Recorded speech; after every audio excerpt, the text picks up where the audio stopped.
할렐루야.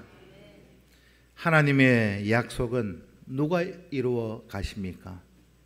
하나님이 이루십니다. 약속을 이루는 권한은 누구에게 있습니까? 하나님께 있습니다. 그렇다면 약속을 이루는 권한이 하나님께 있다, 믿고 있다면 우리는 그 누구에게 순종해야 하겠습니까? 하나님 앞에 감사하며 순종하며 살아가실 수 있기를 축복합니다. 그가 하나님 앞에 충성된 자라고 할 수 있습니다. 그래서 오늘 본문 8절은 이렇게 말씀하고 있습니다. 나는 내 하나님 여호와께 충성하였으므로, 나는 내 하나님 여호와께 충성하였으므로, 이 8절의 고백이 저와 여러분들의 고백이 꼭 되실 수 있기를 부탁을 드립니다.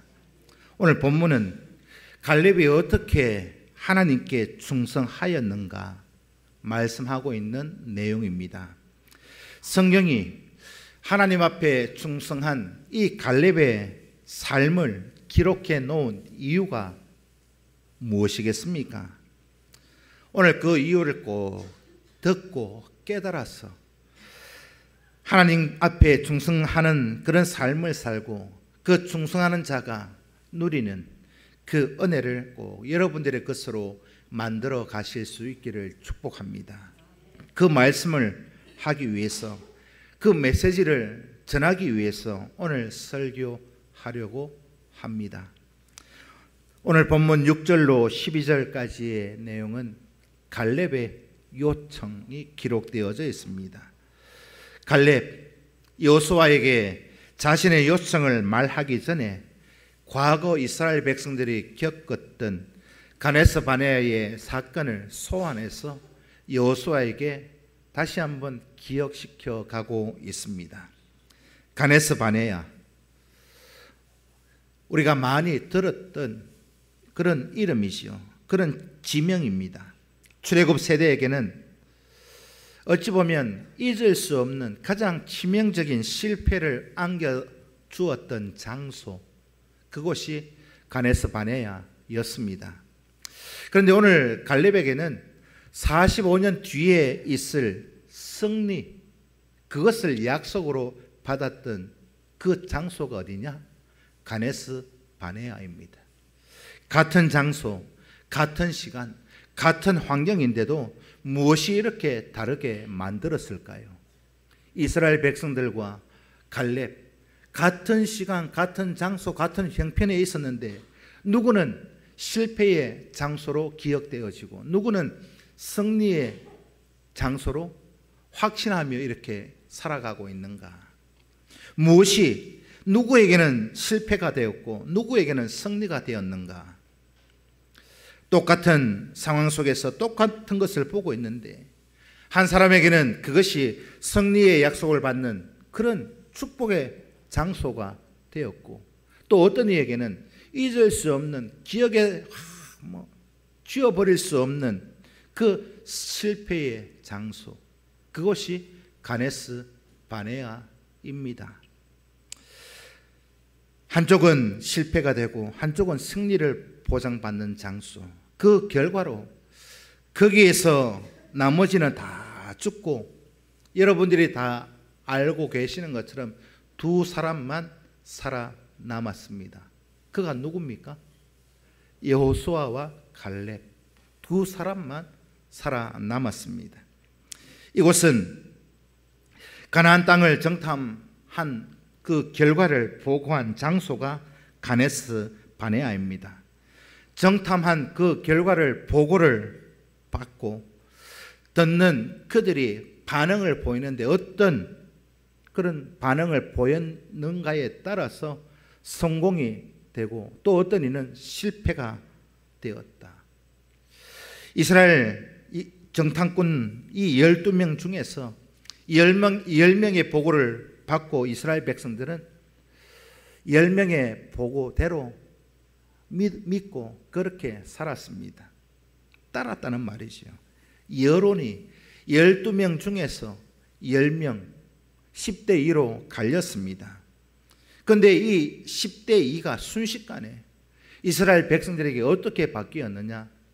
60만 대 2로 갈렸습니다. 이스라엘 백성 전체가 10명의 정탐꾼 그 보고를 받고 그 길을 다 따라간 그 결과 실패의 장소가 되었던 곳이 이곳이라 이 말입니다. 여러분, 같은 장소 같은 시간에 있는데 왜 이렇게 되었을까요? 민수기 13장 32절 33절을 함께 읽습니다. 시작.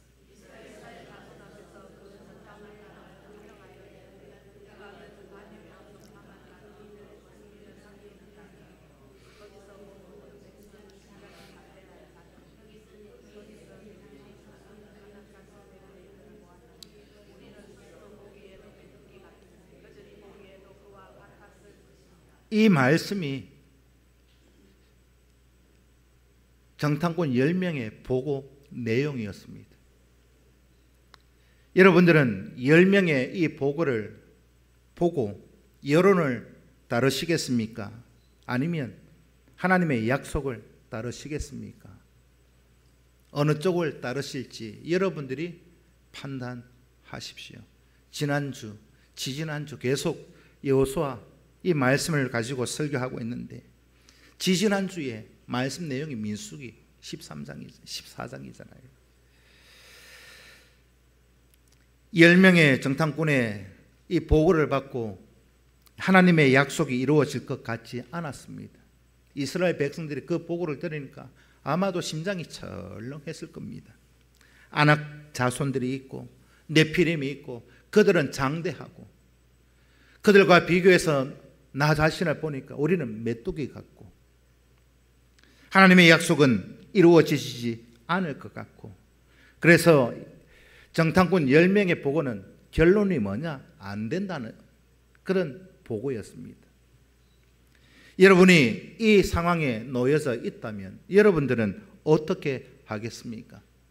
여러분들은 결말을 다 아시니까 답은 2명 그 길을 따라갈 거라고 알고 있으니까 답은 그렇게 하실 수 있어요.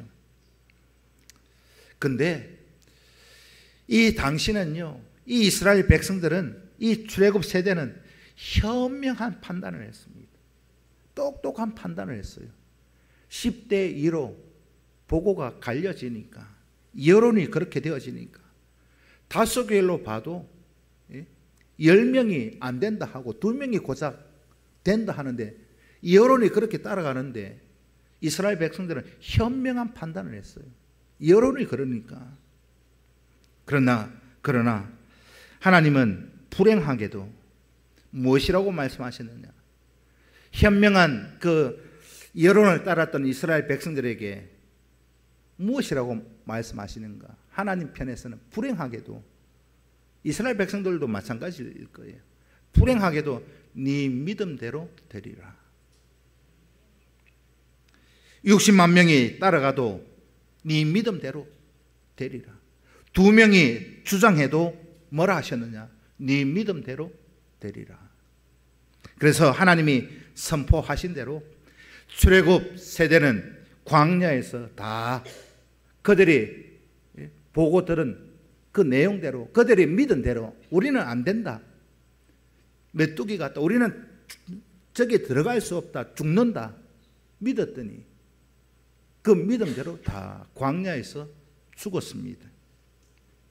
여론을 따라야 할까요? 하나님의 약속을 따라가셔야 할까요? 오늘 하나님의 선언은 양쪽 다 무엇이라고 선언하고 계시느냐?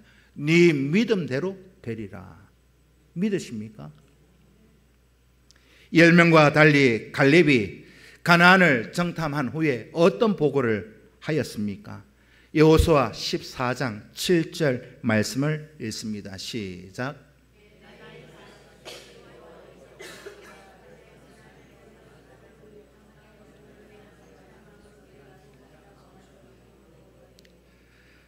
갈렙은 여리고성을 정탐한 후에 성실한 마음으로 그렇게 보고했다. 오늘 이 본문 7절에서 그렇게 기록하고 있죠. 갈렙 자신이 가서 보고 듣고 느낀 그대로 보고했다는 것이죠. 믿는 그 믿음대로 성실하게 보고했습니다. 여호수아 16장 8절 말씀을 읽습니다. 시작.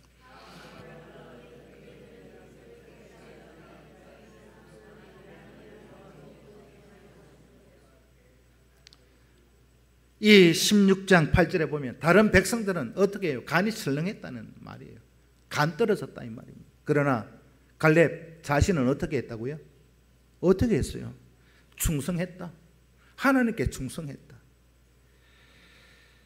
여러분, 하나님께 충성한다 이 말이 무엇일까요?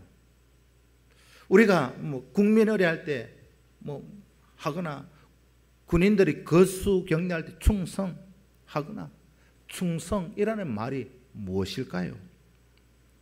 쉽게 풀어서 말씀을 드리면 하나님께서 만족하실 그런 정도로 그분의 뜻에 순종했다 그 말입니다.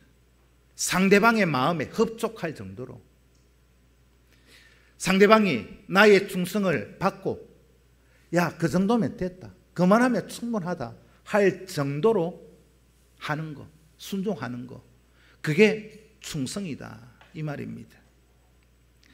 우리가 하나님 앞에 충성한다는 거, 여러분들은 그 의미를 어떻게 세우십니까? 내 기준 아닌가요? 야, 내 이만큼 했으면 많이 했지, 내만큼만 해라, 그렇게 얘기하는 분들이 있어요. 그런데 그거 아닙니다. 내 기준으로 이만큼 했으면 됐다가 아니라 하나님이 받으시기에 그 정도면 되었다 할 정도로 거기에까지 도달해야 충성이라는 말입니다. 하나님이 만족하실 정도로 그분의 뜻에 순종하는 삶, 그게 충성입니다.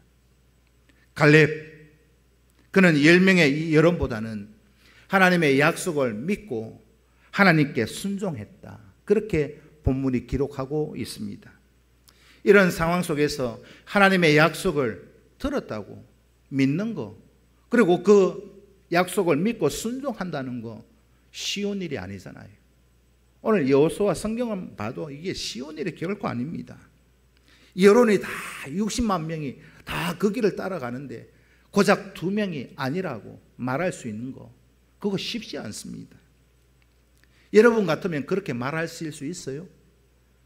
우리 교회 80%가 아니 99%가 안 된다 하는데 2사람이 하나님 약속하셔서 믿고 가보자, 그렇게 담대하게 믿음 안에 선포하실 수 있을 믿음이 있으신가요? 배짱이 있으십니까? 쉽지 않은 일이잖아요. 여론이 반대하는데 우리는 하나님의 뜻을 따르시겠습니까? 성경의 결말을 다 아니까 나는 그렇게 할 수 있습니다 말은 하지만, 여론이 99%가 반대하는데 그 여론 따르지 않는다는 거 쉽지 않은 일이에요. 나는 그렇게 하겠다, 나는 막상 해봐라, 나 약속 붙들고 한다 말은 하지만 막상 눈앞에 현실처럼 다가오면 그것이 누구도 장담할 자신 말하기가 참 그렇습니다. 베드로 사도 생각해보면 그도 똑같아요. 얼마나 예수님 앞에 큰 소리 쳤습니까? 호언장담했어요. 다른 이들이 다 주님을 버릴지라도 나는 절대 주님 버리지 않습니다 고백했어요. 그런데 그 고백하는 베드로 그 당시 거짓말할 요량으로 했느냐? 아니에요. 진짜 본인 이 베드로는 그렇게 할 줄 알았어요. 그런 믿음을 가지고 고백했어요. 그런데 현실이 딱 닥치니까 어떻게 했어요? 하나님 앞에 고백했잖아요. 주님 앞에 고백했고 사람들 앞에 고백했는데 어떻게 했습니까?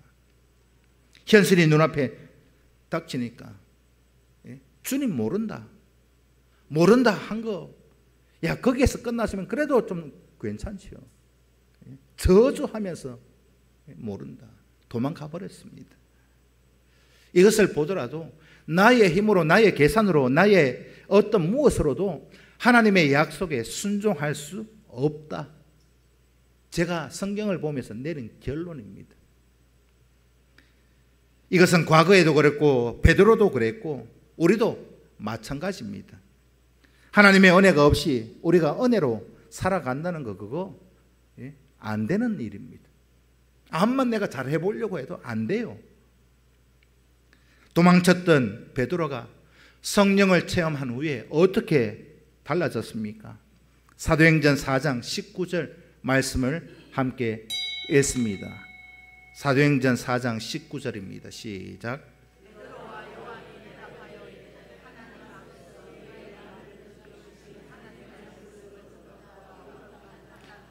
이 사도행전 4장 19절 이 말씀이 무엇입니까?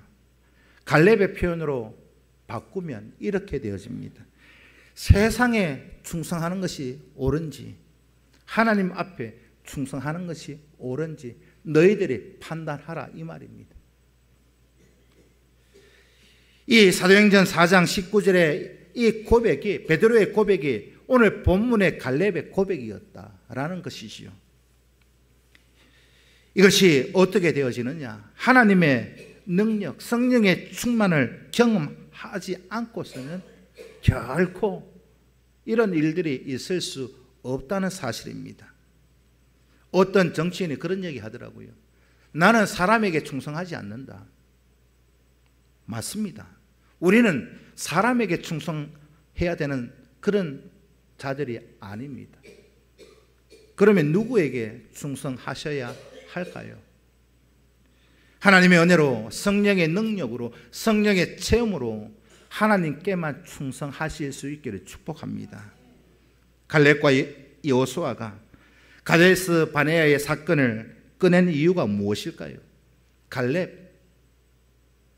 그 당시로 보면은 특권층 중에 특권을 누리고 있을 그런 사람이었습니다. 출애굽 세대 60만 명이 다 죽고 고작 2사람 살아남았어요.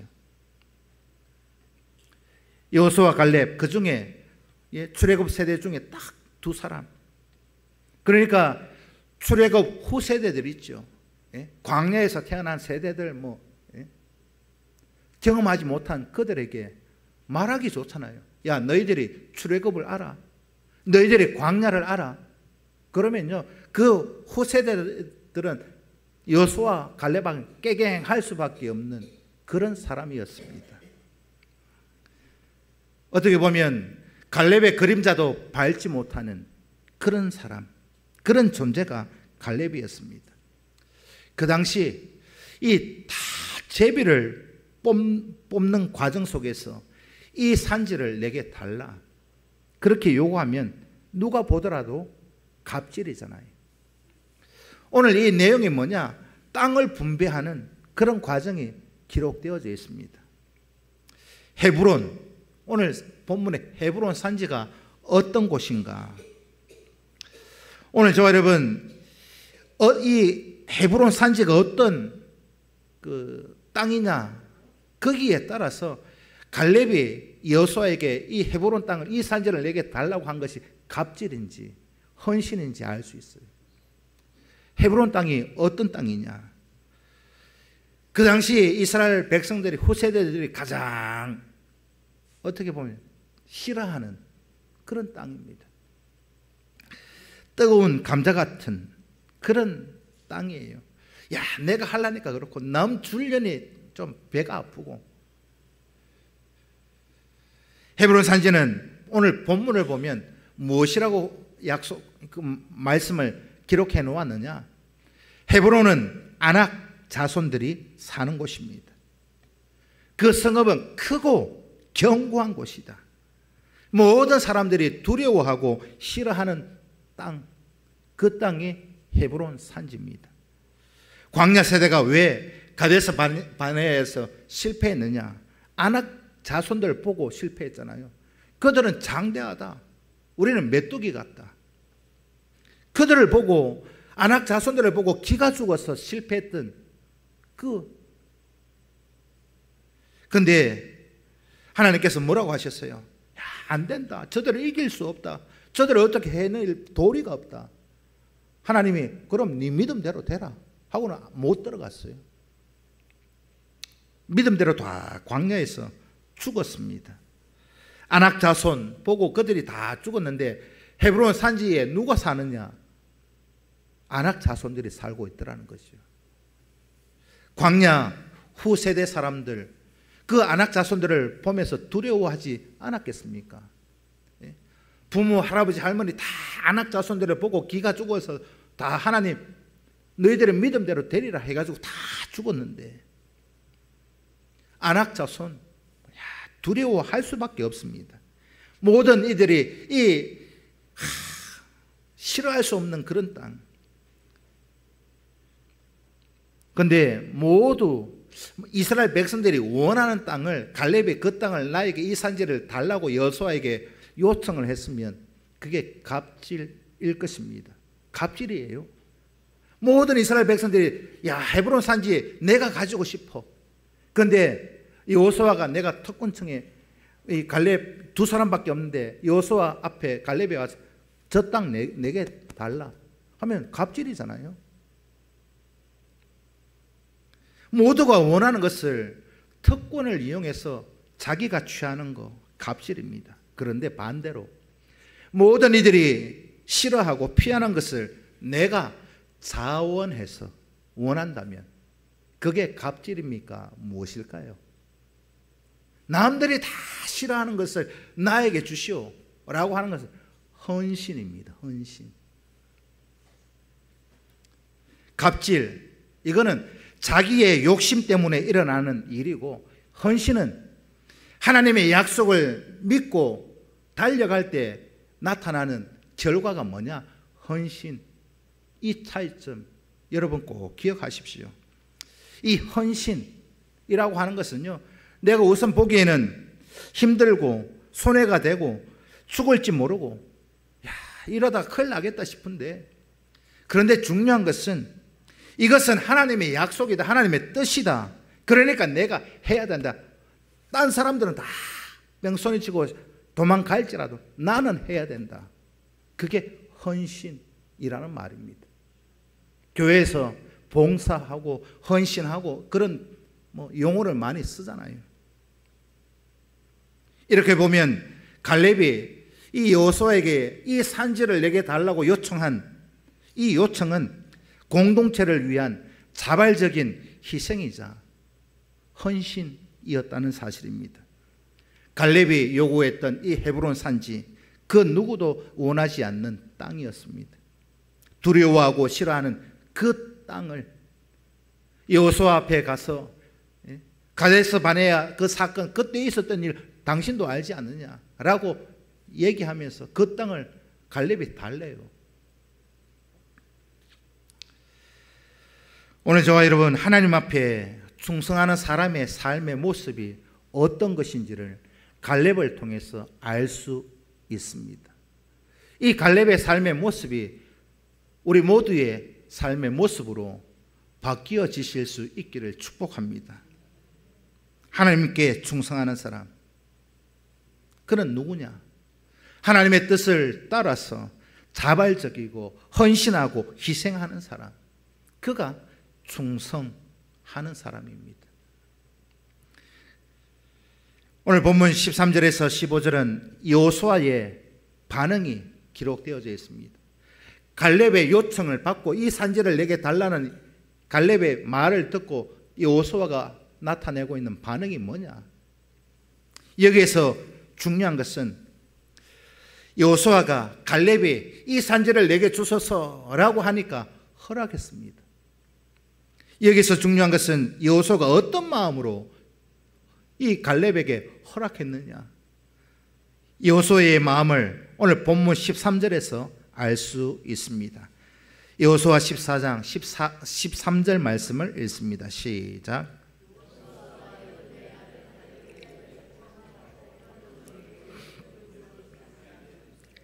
오늘 본문 13절에서 여호수아가 갈렙에게 축복하면서 헤브론을 그에게 주었다. 이 말은 기쁨으로 주었다는 말입니다. 갈렙은 특권을 이용해서 여호수아에게 부담을 안겨준 것이 아니라 어찌 보면 오히려 자발적으로 갈렙이 여호수아에게 나서서 여호수아가 짊어지고 있는 그 짐을 대신 들어주었다. 그렇게 말씀드릴 수 있어요. 여호수아가 가지고 있는 큰 짐이 있었어요. 이 헤브론 산지를 어느 지파에게 줘야 될까? 제비 뽑고 나누어야 되는데 그 누구도 다 헤브론을 받기를 싫어하는데 이 헤브론 산지 나누기는 나누어야 되는데 누구에게 줄까? 짐이 다 있는데 갈렙이 와서 그 산지를 내게 달라고 하니까 여호수아 입장에서는 얼마나 기뻤을까요? 그러니까 축복하며 허락했다는 말입니다. 헤브론을 정복해야 되는데 어느 지파를 보낼 것인가? 어느 지파에게 시켜도 우리는 못합니다. 그들의 조상이 했던 것처럼 거기에 아낙 자손들이 있는데 우리는 못합니다. 거기 가서 헤브론 산지를 우리가 정복할 수 없습니다. 눈치만 보고 부담스러워하는 이 헤브론 산지만 남아 있습니다. 누구를 보낼 것인가 고민하고 있는 이 여호수아에게 갈렙이 나서서 그 땅 내게 주소서. 그 땅 내게 주면 됩니다. 여러분들이 여호수아의 마음이라면 기쁘지 않겠습니까? 고맙고 한 짐을 들었으니까 여호수아가 갈렙에게 축복하면서 허락했습니다. 이렇게 보면 또 한편 생각해 볼 것은 광야에서 살아남은 이 두 사람, 여호수아는 리더가 되었잖아요. 여호수아, 모세를 이은 지도자가 되었습니다.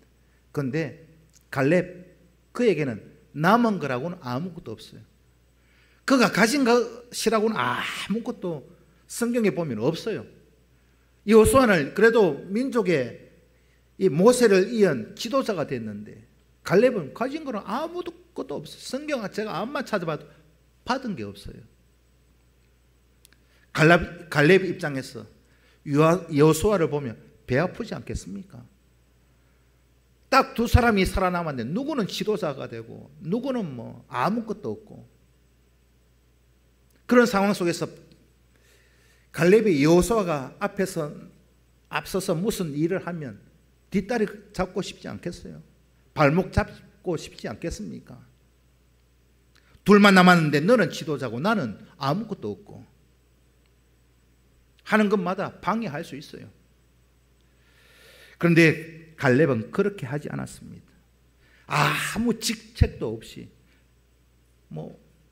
우리로 따지면 이순신 장군이 장군의 직에서 파여지고 백의종군 했던 것처럼 계급도 직급도 없이 임진왜란 때 나가서 전쟁했던 것처럼 이 갈렙은 아무 직책도 없이 가진 거 없이 백의종군하고 있습니다. 누구를 위해서요?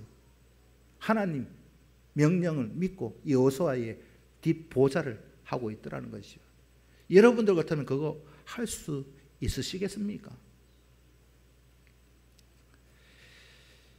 갈렙은 여호수아의 마음을 생각하면서 여호수아가 힘들어하고 있는 것이 무엇인가? 여호수아가 가지고 있는 짐이 무엇인가? 그렇게 오늘 갈렙의 마음 상태까지도 우리는 헤아려 볼 수 있습니다. 여호수아가 이것을 힘들어하는구나. 이 헤브론 산지가 여호수아에게 있어서는 큰 짐이구나. 그 짐을 내가 대신 떠안아야지. 그렇게 해서 이 산지를 내게 달라고 여호수아에게 요청했던 것입니다. 여러분, 갈렙이요, 여호수아가 이뻐서, 여호수아가 좋아서 여호수아에게 그 땅을 달라 했을까요? 좀 더 깊게 생각해 보면 여호수아에게 충성하고 여호수아의 짐을 들어주는 것 같지만 갈렙은 하나님 앞에 충성하고 있다는 겁니다. 여호수아에게 충성한 것처럼 눈에는 보이지만은 하나님 앞에 충성하고 있습니다. 이게 중요한 겁니다. 여호수아도 하나님의 명령을 따라서 가나안을 정복하는 일에 순종했고 충성했고, 갈렙도 하나님의 명령을 따라서 믿고 헤브론을 내게 달라고 그렇게 요청하며 하나님 앞에 충성하고 있습니다. 오늘 저와 여러분, 우리 성도들도 하나님 앞에 충성하는 마음을 가지고 교회의 짐을, 성도의 짐을 대신 들어줄 수 있기를 축복합니다.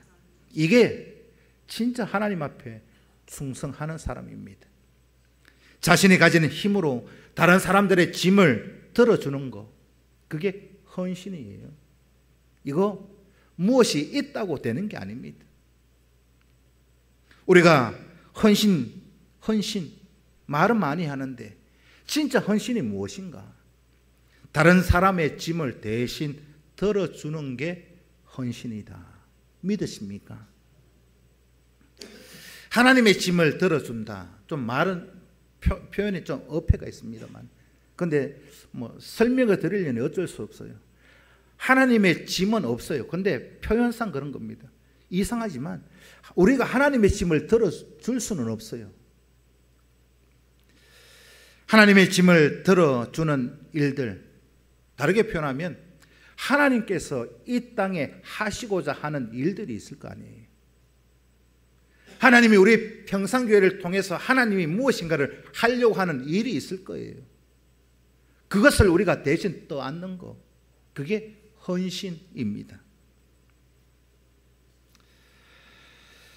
여러분, 우리가 이거 내 몫이다, 그런 얘기 많이 해요. 내 몫. 우리가 누군가 떡을 제공하거나 하면 이건 내 몫이다. 예? 다 받아 가시죠.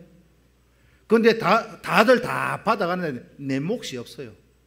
경상도면 이건 내 모가치다라고 얘기하는데, 남들은 다 몫이 있어서 다 받아가는데 기분 나쁘게 내 몫이 없어요. 예? 그러면 여러분들 같으면 어때요? 기분 나쁘죠. 예? 안 그렇습니까? 남들 다 떡 받아가는데 내 것만 쏙 없어요. 그러면 여러분들 그렇게 해본 적 없어요? 그럼 내 몫 내놔라 그러잖아요. 왜 내 몫은 없노? 내놔라 그럽니다. 어릴 때 우리 자녀들을 키울 때도 마찬가지잖아요. 누구 몫 과자 이래 줄 때도 이거는 누구 몫이다, 누구 몫이다, 아버지 거다, 누구 거다 다 정해놓잖아요. 여러분들에게 있어서 무엇이 몫이고 여러분들에게 있어서 무엇이 짐입니까? 잘 들으셔야 돼요. 여러분들에게 이건 내 몫이다 주장하는 게 있고, 이건 내 짐이다 받아들이는 게 있어요. 여러분에게 여러분의 몫은 무엇이고 여러분에게 여러분의 짐은 무엇입니까? 몫이라고 하는 것은, 여러분 제 말이 맞나 틀리나 한번 판단해 보십시오. 몫은요, 어느 누구도 다 원하고 즐거워하고 기뻐하는 게 몫입니다. 그렇죠? 아닙니까? 근데 우리의 몫 빼앗기고 가만히 있을 사람 아무도 없잖아요. 안 주면 서운해하고 삐지고 섭섭병이 들어와가지고 난리잖아요. 근데 자기 몫은 안 빼앗기려고 하는 게 우리의 본성이에요. 누구든지 원하고 즐거워하고 기뻐하는 거, 그게 몫인데, 반대로 짐은 무엇일까요? 쉽게 말씀을 드리면 짐은 모두가 다 싫어하는 거예요. 모두가 가지기 싫어하는 거예요. 야, 내가 해야 되는데, 예를 들면 그런 거죠. 당번이 순서가 오는데 내 할 차례인데 누가 내 대신 해줄 사람 없나? 떠맡기는 거, 그게 짐이에요. 그 사람에게는. 모두가 싫어하고 힘들어하는 거, 그게 짐이에요. 헤브론 산지가 어떤 곳이냐? 몫이 아니라 짐이었다는 말입니다. 이스라엘 백성들에게는 모두가 피하고 싶은 그런 짐, 모두가 힘들어하는 짐, 그 땅이 어디냐?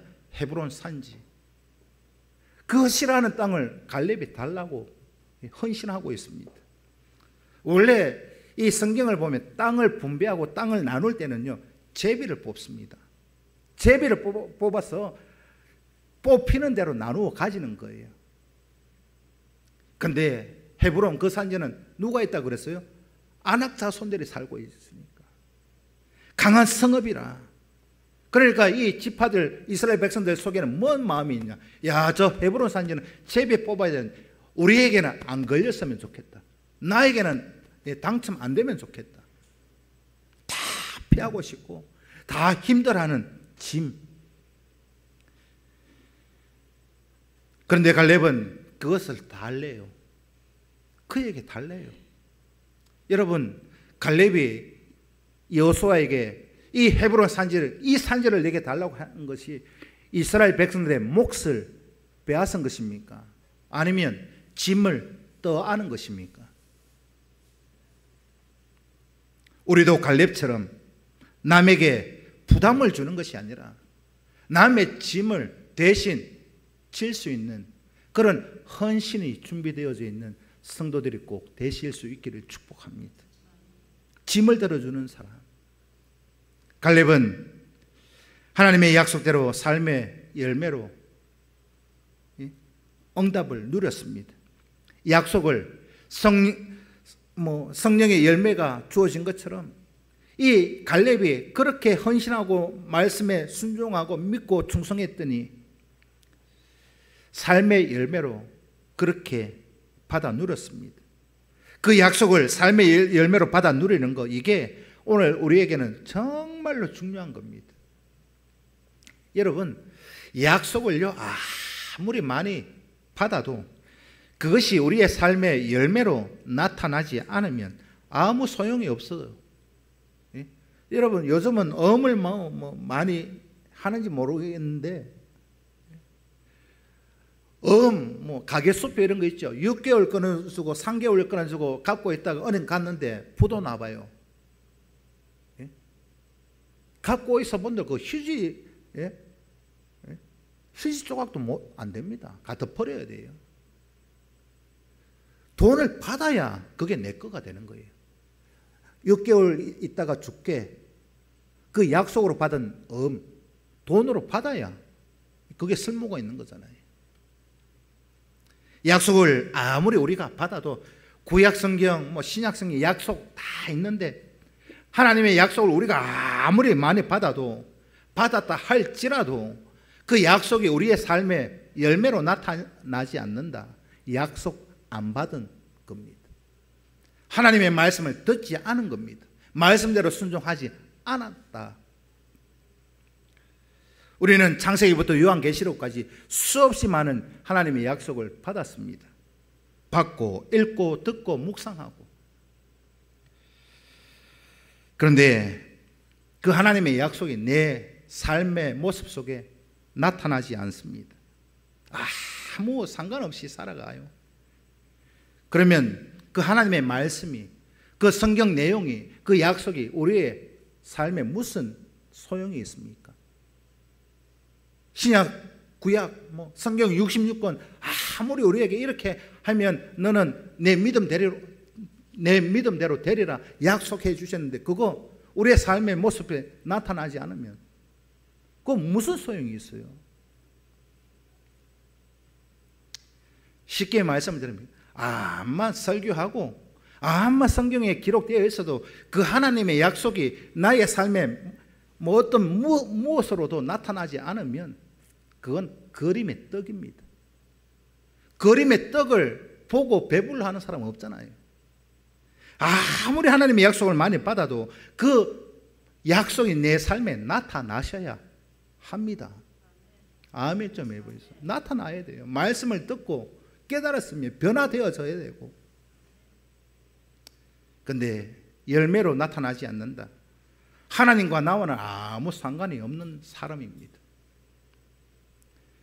그런데 갈렙이 헤브론을 자신의 기업으로 받았습니다. 45년 전에 받았던 그 약속을 오늘 성경을 보니까 45년 뒤에 기업으로 받으면서 그 약속이 현실이 되었더라. 이렇게 약속을 현실로 만들게 된 근본적인 이유가 무엇일까요? 여호수아 14장 4절 말씀을 읽습니다. 시작. 여호수아 14장 4절 말씀 읽습니다. 시작.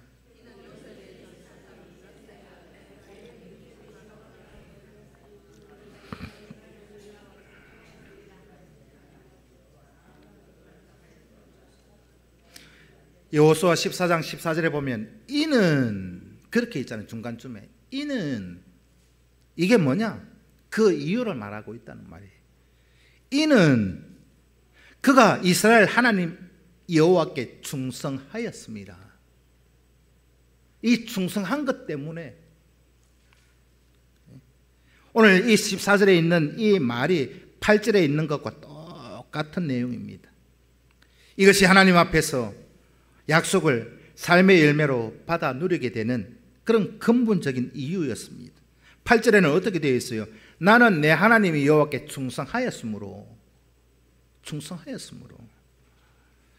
14장 14절에도 똑같이 기록되어져 있잖아요. 이것이 하나님 앞에 약속을 삶의 열매로 받아 누리는 근본적인 이유라는 것입니다. 다른 게 없어요. 충성하는 거. 갈렙은 하나님의 약속을 믿고 철저하게 그 약속에 순종했습니다. 40세에 그 젊은 나이에 가나안 땅을 정탐할 때도 성실하게 그렇게 하나님의 약속을 믿고 순종했고, 모두가 안 된다 할 때 됩니다. 하나님이 함께 하시면 할 수 있습니다. 그렇게 보고했던 사람이 갈렙이잖아요. 그때 하나님께서 무엇이라고 말씀하셨습니까? 네 믿음대로 되리라. 어디에 그 말이 있습니까? 여호수아 14장 9절 말씀을 읽습니다. 시작.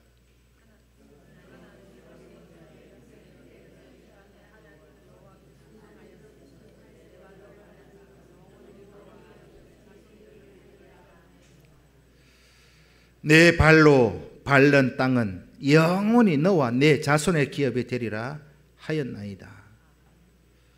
안 된다는 사람들은 가나안 땅 구경도 못하고 광야에서 다 죽었습니다. 어떻게 해요? 네 믿음대로 되었다, 그 말이에요. 안 된다 하니까 안 되었어요. 안 됩니다 하는 그들에게도 네 믿음대로 되리라, 됩니다 라고 한 이 두 사람에게도 네 믿음대로 되리라.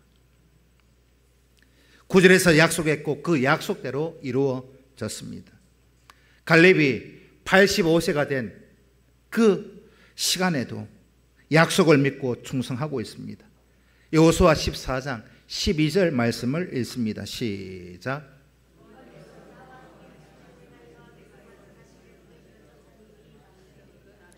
이 12절에서 조건이 무엇입니까? 됩니다 라는 조건이요. 여호와께서 나와 함께 하시면 됩니다. 하나님이 함께 하시면 어떻게 돼요? 여호와께서 말씀하신 대로 그들을 쫓아낸다. 45년 전에도 그렇게 고백했고, 그 고백에 하나님께서 네 믿음대로 되리라. 이 말에 하나님이 네 믿음대로 되리라. 믿음대로 갈렙은 헤브론을 자기 기업으로 받아 누렸습니다. 갈렙, 그의 삶의 모습을 보면서 오직 믿음으로, 오직 말씀에 순종하고 하나님 앞에 충성했습니다. 그렇게 했더니 오직 믿음으로 약속을 삶의 모습 나타내 보여주었더라는 것이죠. 오늘 본문이 우리에게 선포하는 메시지는 바로 이것입니다. 하나님의 약속을 저와 여러분들의 생활에 열매로 받아 누려라. 갈렙은 믿음으로 충성하고 믿음으로 약속받고 믿음으로 그 약속을 생활의 열매로 받아들였다. 그것이 오늘 설교의 핵심 내용입니다. 하나님 앞에 충성하십니까? 그거요, 내가 할 수 없어요. 하나님의 일은 하나님이 하십니다. 우리가 할 일은 순종하기만 하면 돼요. 그 약속 붙들고 됩니다. 하나님이 함께 하시면 됩니다.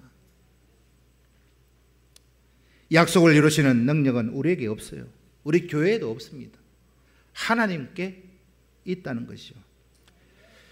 오늘 저와 여러분, 약속이, 그 능력이 하나님께 있다면 우리는 어떻게 해야 될까요?